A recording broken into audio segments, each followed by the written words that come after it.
There are known knowns, known unknowns, and unknown unknowns.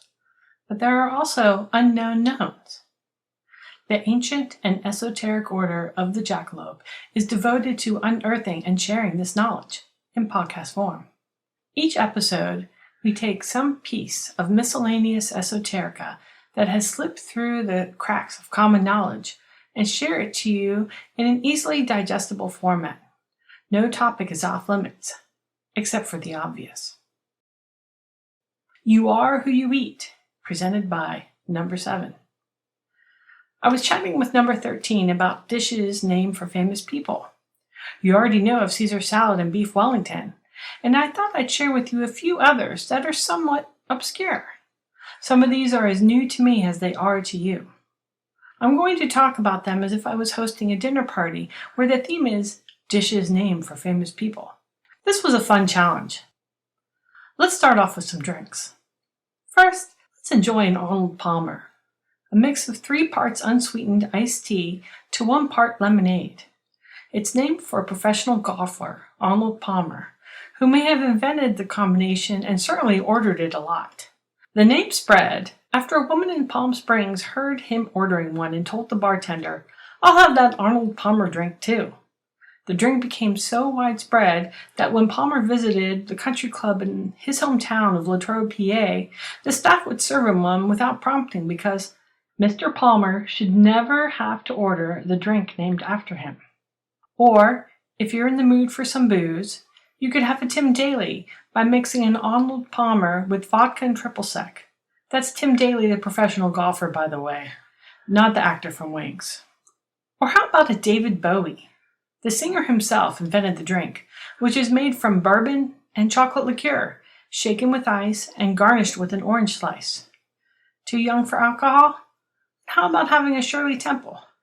Just mix together some grenadine and ginger ale, drop a maraschino cherry in the mix, and garnish with another cherry skewered on a paper umbrella. The drink was invented in the 1930s and named after the famous child actress, and it was either invented at Chasen's in Beverly Hills, the Brown Derby in Hollywood, or the Royal Hawaiian. And if you want the alcoholic version, just add some rum to make it a Shirley Temple Black. If you're too manly to ask for a Shirley Temple, have a Roy Rogers, which is basically the same thing made with Coke instead of ginger ale.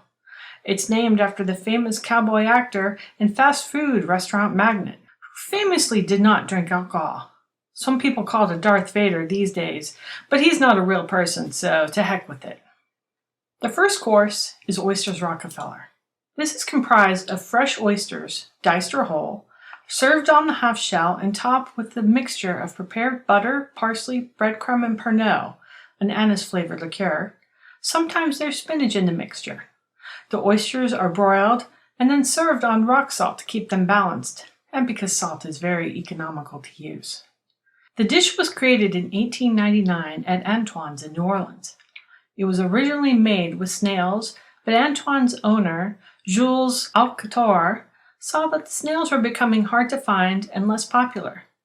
He decided to make the dish more cost-effective by substituting a local, abundant, and economical protein, oysters. According to legend, a customer was so pleased with this dish that he exclaimed, "It was as rich as a Rockefeller." The name stuck. The Rockefellers were a family behind Standard Oil and worth hundreds of millions. 100 million in 1899 is worth $3,168,843,373.49 in 2013 money. That's a pretty rich dish indeed. For our salad course, Cobb Salad. The dish is named for Robert Cobb, the owner of the Brown Derby restaurant, and was created when a late working studio executive asked the chef to make a salad with yummy stuff on top. At least that's the basic story I've always heard from my dad, who grew up in Hollywood. Other sources claim that the chef created the dish to honor Cobb when the restaurant opened, or that Cobb himself threw it together from leftovers late one night.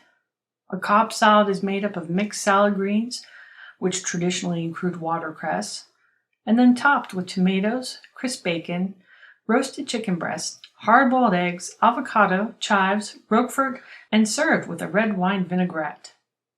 Structurally, this is similar to a chef salad, but there are key differences.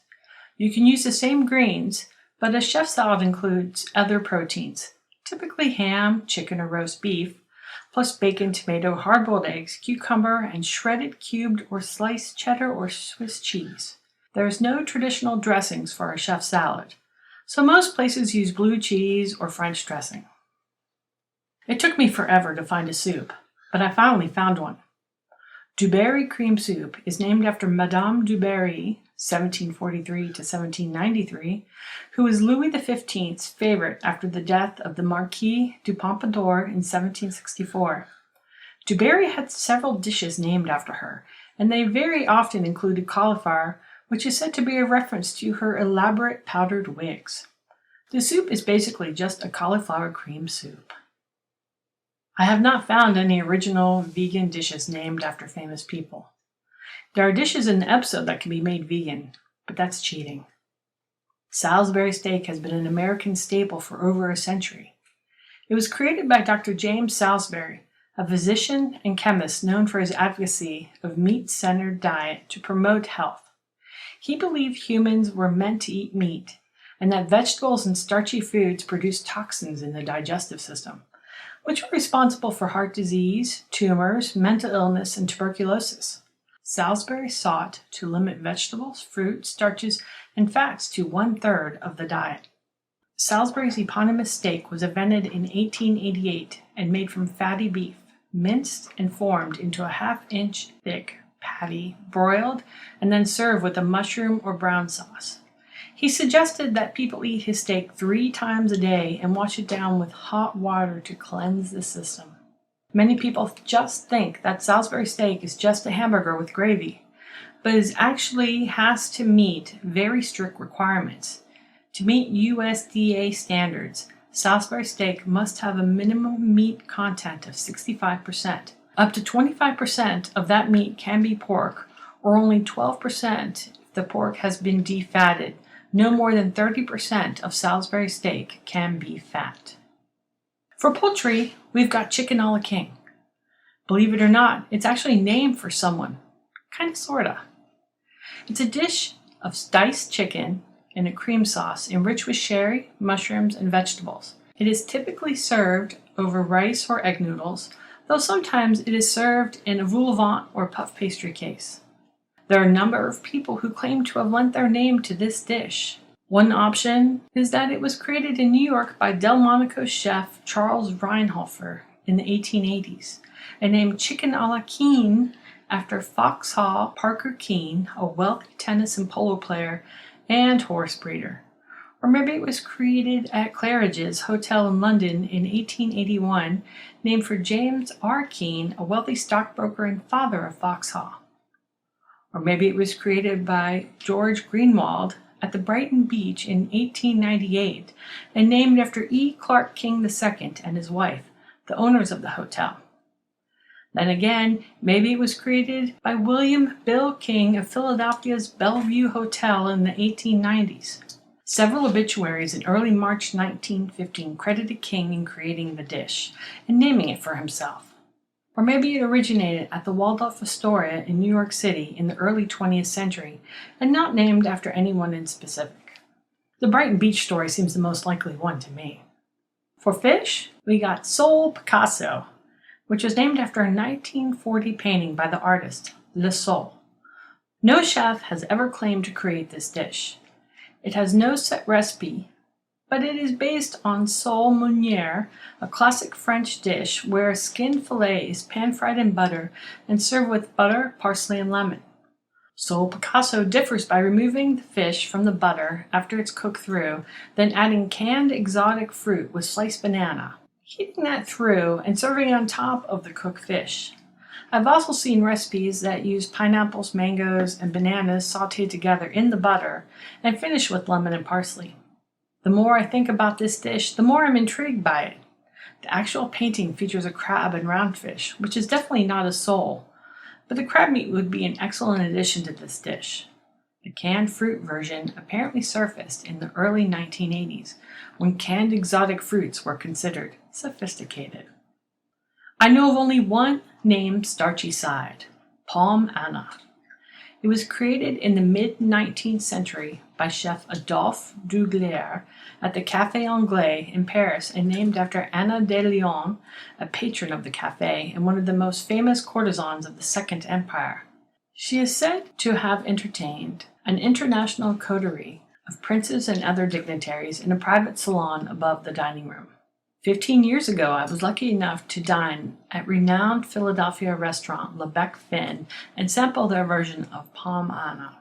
Thinly sliced new potatoes, no larger than a quarter, were slightly overlapped to make a 4-inch diameter pattern reminiscent of a pressed flour, and then served on top a fillet of beef.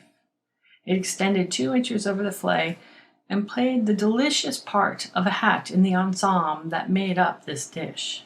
The dish is made with only 3 ingredients: clarified butter, potatoes, and salt, and requires sublime skill on the part of the chef. Knife skills are needed to thinly slice the potatoes and arrange them, and the type of potato used is also key.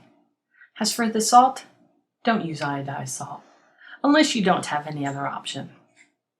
For a less starchy alternative, there's duxelles, a vegetable dish made from chopped mushrooms, sautéed with shallots and herbs, usually thyme, butter, salt, and black pepper, splashed with sherry or white wine, and sometimes finished with cream. It is frequently used in sauces and stuffings, most notably inside beef Wellington. It can also be served in a pastry-like tart or turnover. Duxelles is said to have been created by the 17th century French chef François-Pierre Lauverin, 1615 to 1678, and named after his employer, Nicolas Chalon de Blie, Marquis d'Axelles, Marshal de France. Varennes is a huge figure in the history of French cuisine, who heavily influenced Carême and Escoffier. There are many, many desserts named for famous folks. One of my favorites is peach melba, a French dessert of peeled and poached peaches, served on top of French vanilla ice cream and drizzled with a puree of raspberries and red currants. It was invented in 1892 or 1893 by the French chef Auguste Escoffier at the Savoy Hotel, London, and named in honor of Australian soprano Nellie Melba, who Escoffier had a thing for. She was a classically trained soprano from Australia and the Beyoncé of her day. Her stage name, Melba, is actually a shortened version of Melbourne, where she came from. Nellie actually had 4 dishes named after her: the peach Melba, Melba toast, crisp, dry toast, Melba sauce, a puree of raspberries and red currants, and Melba garniture, which is chicken, truffles, and mushrooms stuffed into tomatoes with a velouté sauce. There's also apple charlotte. A charlotte is a molded dessert made in a vessel lined with buttered bread, filled with fruit, and then baked. You wind up with a golden crust of buttery bread holding a hot fruit mix. The name probably comes from Queen Charlotte, the wife of King George III, the crazy one, who was said to be a patron of apple growers. Antoine Carême, chef de cuisine to King George IV, is said to have made a version of this dessert with a cream filling instead of stewed fruit filling, which he called Charlotte Russe. This version is classic, elegant, and still popular. So we've had some cocktails and a fine meal, and we've been up for hours. So let's end our long night with some breakfast. Eggs Benedict is one of the most popular breakfast entrees of all time, and many people think that it's named after Benedict Arnold. No! But exactly who it's named after is unclear. One story claims that in the 1860s, a regular patron of Delmonico's, Mrs. Legrand Benedict, did not like any of the options on the lunch menu and asked Chef Charles Ronhofer, yes, the possible creator of Chicken a la King, to come up with something new. Ronhofer published this recipe, Eggs a la Benedict, in his 1894 cookbook, The Epicurean. Or maybe the dish was invented in 1894 when New York stockbroker Lemuel Benedict walked into the Waldorf Hotel and ordered buttered toast, poached eggs, crisp bacon, and a hooker of hollandaise as a hangover cure. Apparently, maitre d'hôte Oscar Schirsky was so impressed by the dish that he put it on the breakfast menu, but only after substituting ham for bacon and a toasted English muffin for the toast. Either way, it's a modern breakfast staple. There's also a variant named after Pope Benedict XVI, served on rye bread with sausage or sauerbraten. If you're looking for something more exotic, how about eggs sardou? I first encountered this dish while working at the El Tovar on the south rim of the Grand Canyon under Chef Esteban Colon. It is a Louisiana Creole dish made with poached eggs, artichoke bombs, cream spinach, and hollandaise sauce. It is named for 19th century French playwright Victorien Sardou, who was living in New Orleans when a chef at Antoine's named the dish after him. It can still be found on the menu at many New Orleans restaurants. I like the version they serve at Brennan's, which substitutes a sauce charon for the hollandaise. Hopefully, your guests will be pleased with this menu. The individual dishes might not make sense together, but talking about their history and namesakes could be a great conversation starter. If you're interested in other dishes named for famous people, Bananas Foster, which the owners of Brennan's restaurant named after a family friend. Beef carpaccio, named after Italian painter Victor Carpaccio. Beef stroganoff, named for a Russian noble family. Caesar salad, named for Caesar Cardini, who ran a restaurant in Tijuana. Crepe Suzette, named for a French actress Suzanne Reichenberg. German chocolate cake, which is actually named after Chef Sam German, an employee of Baker's Chocolate. Graham crackers, invented by famed dietitian Reverend Sylvester Graham. Pavlova, a meringue-based dessert named after Russian ballerina Anna Pavlova. Connections. Many of the restaurants mentioned in the story, including Delmonico's, were frequented by the great Gilded Age gourmand and salesman Diamond Jim Brady. I talked about Brady's life in the Series 6 episode, He Could Eat It All. François-Pierre Laveran, who is credited with inventing duxelles, also wrote down the first recorded recipe for bechamel sauce, which is also named after a famous person. I discussed the history and uses of bechamel sauce in the Series 3 episode, Milking It for All It's Worth. And that's it for today. We'll be back in 2 weeks with the story from number 7 that we're tentatively calling Triple Jumper. Until then, quid mini me skiunt opt ye me skire.